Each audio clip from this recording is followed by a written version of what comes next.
There has been so much written about feminine energy by straight women. You could spend a whole lifetime walking through the thinking, the books, and the art that have been produced. I want to talk about divine feminine energy within a queer context. As with all gender energies, the gender that you were assigned at birth has nothing to do with accessing gender expressions such as masculinity, femininity, androgyny, trans, bigender, and more. If you are human, then you can explore gender through energetic expression. It is your birthright. So much of what we have inherited as the ideas and the ideals of being feminine gets in the way of being able to distinguish divine feminine energy. Think about the associations that come to mind when you think of what is feminine. You might even jot them down as they come to mind. So many of them are cliches or stereotypes that no longer fit. Misogyny is uncovered when we realize that we associate femininity with being passive. Perhaps our associations are related to being weak, lesser than, or small. If we only relate femininity in relation to men, then we can see the patriarchy is at play again. We have to do the work to sift through the chaff and the grain. Chaff is the husk that we can let slip through our fingers or blow away into the breeze. The grain is what we get to keep. As always, keep what empowers you and throw away the rest. Once we do the work to distinguish what femininity is not, we can explore what feminine energy is. So, what is femininity? There are many, many faces to femininity, from nurturing to fierce love to depths of emotion. Sometimes it's wild, sometimes it's tender. Archetypes can help explore these aspects of feminine energy. Traditionally, archetypes have included the maiden, the mother, the crone, the goddess, the seductress, the warrior, the enchantress, the siren, and the Amazon. They even have stories and mythologies shaped around them, such as Joan of Arc, Athena, Kuan Yin, Shakti, and many, many more. But many of these archetypes are still heteronormative. One of the things that makes LGBTQIA plus people unique is that at some stage in our life, we've had to confront our sexuality and often our gender and do some deep internal work to come out the other side with an understanding of ourselves that we can live with. This often includes deciding whether to come out or not, listening for what has integrity in our lives. This kind of deep looking produces a unique kind of human being. Lesbians have been told we must be man haters or that we ourselves must be masculine. Or if femme presenting, that we just haven't met the right man yet and that all we need is some good. I don't even need to finish that sentence. We've heard it all before. We invent our own archetypes, from the fierce and emotive Bet, the L word, who is one hell of a Shakti storm, to picking Sporty Spice as a code word to represent us. To tap into divine femininity requires the most expanded definition our minds are capable of imagining. Take a deep breath. Expand your being. Divine femininity is everything manifest. This means everything.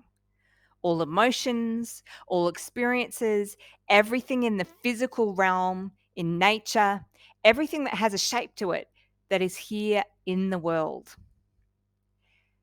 Picture a cornucopia, a horn that is overflowing with fresh produce, including flowers, fruit, and vegetables, originating in Greek mythology. It is known as the horn of plenty. The abundant supply of good things and everything manifest is the rich tapestry of feminine energy. In my most recent post, I explored the benefits of masculine energy and why you might cultivate it. Similarly, feminine energy has its own benefits and rewards from cultivating it. Let's dive in and explore them. So, how is feminine energy useful?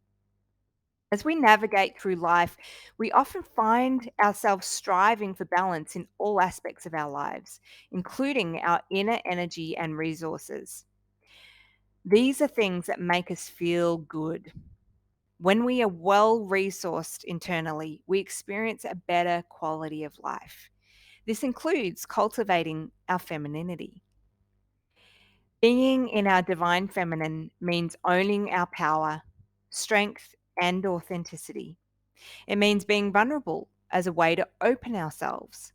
It includes tapping into our intuition and listening in new and deeper ways. Being responsible for our power is the fine line between expressing ourselves fully and ensuring we are not directing our powerful emotions at others in damaging ways. Being part of the collective, being part of the whole, and being a member of the human family allows for the experience of belonging. It allows for empathy.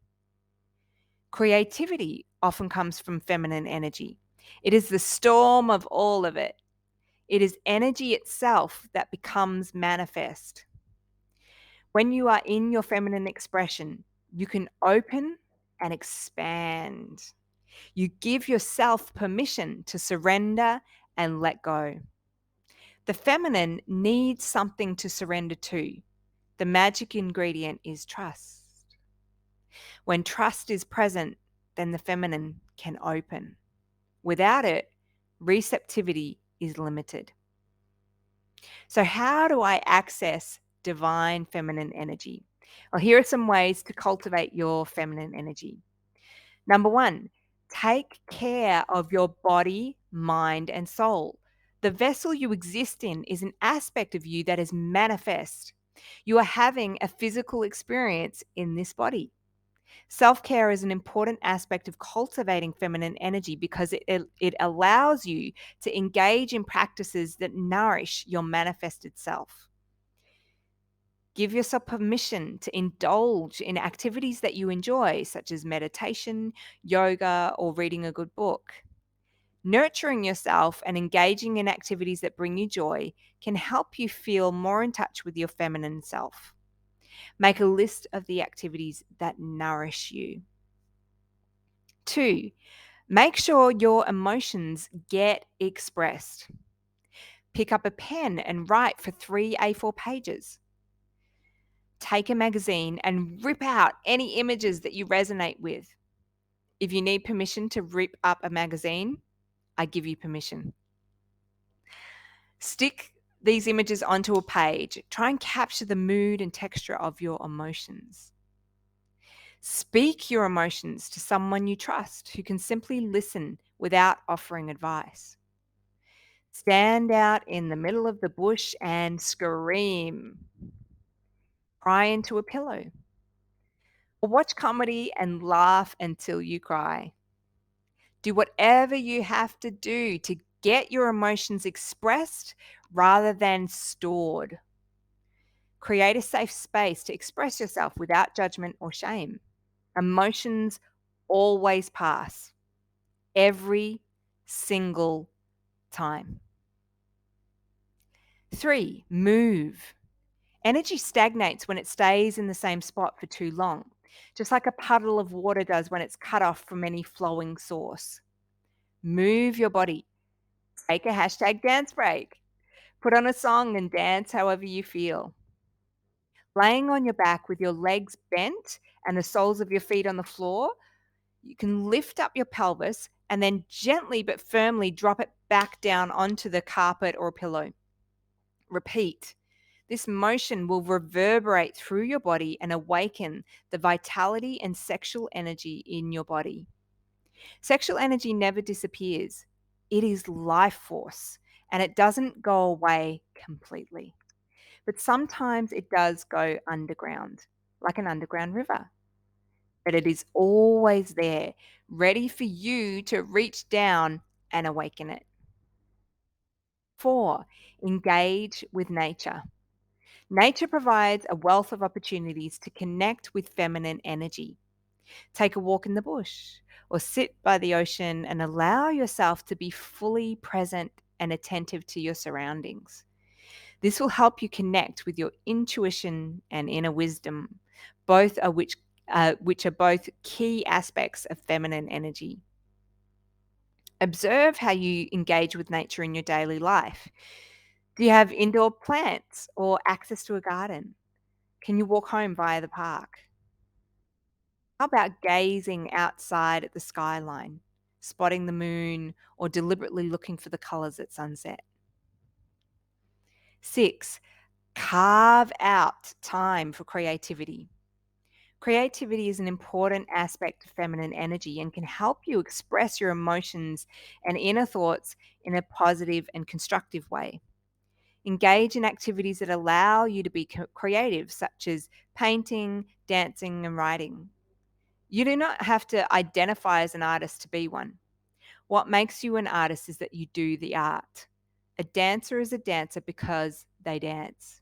A painter is a painter because they paint. A writer is a writer because they write. Do the thing. By exploring your creativity, you can tap into a deeper sense of self awareness and self expression. 6, chill out. Have a look at your last week and make a note of the downtime you had. Did you have any downtime? Did you experience relaxation or escapism? Find ways to weave in relaxation. Listen to a yoga nidra audio, and you can click on the link below to get access to a free yoga nidra audio that you can download. Take a nap. Have a bath with Epsom salts and essential oils. Give yourself a full body massage with coconut oil. And I mean full, with no agenda and without any attachment to the outcome. Relax into it. The challenge of connecting to our feminine energy. Life is not set up to cultivate feminine energy. It takes intentional and deliberate practice. Often we are organized around work in a masculine kind of energetic focus on producing results. We are organized around multiple channels of communication, an overload of information and stimuli, and being busy and productive. We are not organized, and our lives are not set up to encourage leaning into our femininity. Step 1, grant permission. Cultivating feminine energy starts with granting yourself permission. Sometimes it can even help to ask a loved one to grant you permission if you find it challenging to grant it to yourself. I often ask my loved ones to say, Danica, you are allowed to rest. Danica, I give you permission to have time off. Is this weak or smart? Who cares? Do what works. Sometimes the practices or activities that nourish us seem pointless when measured up to our work addiction. Sometimes these practices or activities can seem pointless, but it's what nourishes you. Step 2, set up a supportive environment. No, I don't mean productive and clean the whole house before you can relax, even if you love house cleaning. Practice taking micro breaks. Sometimes this looks like leaving the laundry where it is and lying down on the bed with headphones in and an eye mask on. The headphones and the eye mask, coupled with a minky blanket, are how you set up a supportive environment. Putting your phone on silent or do not disturb will also support you. Use a timer or set an alarm so you're not worrying about when it's time for school pickup or when your next call is. Give yourself fully to this moment of committed relaxation. Step 3, surrender to something. The feminine requires something to surrender to. This could be giving your mind a safe place to park itself by listening to music or a guided meditation. The bath will hold you, as will the warm water you immerse yourself in. The journal will hold your thoughts and emotions and separate them from your true divine self. As Anne Lister, Gentleman Jack, a prolific diarist and dubbed the first modern lesbian, wrote in her diary, "What a comfort is this journal. I tell myself to myself and throw the burden on my book and feel relieved." The green landscape of nature gives your eyes somewhere to rest, as does the ocean meeting the horizon. Leaning your spine against the trunk of a tree allows you to be held. Shibari rope tying is a form of Japanese bondage that allows the rope to tightly hold you, giving your body room to surrender and your soul the experience of letting go. Step 4, give yourself the gift of being present. The bliss of divine feminine energy rolls through the body like the waves of multiple orgasms. And it happens most powerfully when you are present and sober. This way, you do not miss one precious moment of life experience. You won't wake up later and not be able to remember your experience. While it might be a challenge to practice opening, surrendering, and letting go while sober, this is the true practice of queer Tantra. Cultivating feminine energy is about taking care of your mind, body, and soul, getting your emotions expressed, not stored, engaging with nature, investing in your creativity, and chilling out. Embracing your femininity allows room for all gender expressions. By cultivating it when you need it, you can tap into a deeper sense of self-worth and self-confidence and live a more fulfilling and balanced life. The final test of whether you are drawing upon divine energy is to divide human experience into two fundamentals: fear and love. Anything fear-based is not coming from the divine. Everything coming from love, in the most expansive definition our minds can imagine of what love is from the source of divine energy. Nothing but love, everything from love. Enjoy practicing. Oh, and if you need permission, I give you permission to start today. Take one micro movement and practice it. If you like this conversation, you will love discovering the number one problem that keeps queer, lesbian, and non-binary couples from having a fulfilling sex life. Click on the link below to download your free gift. Take care.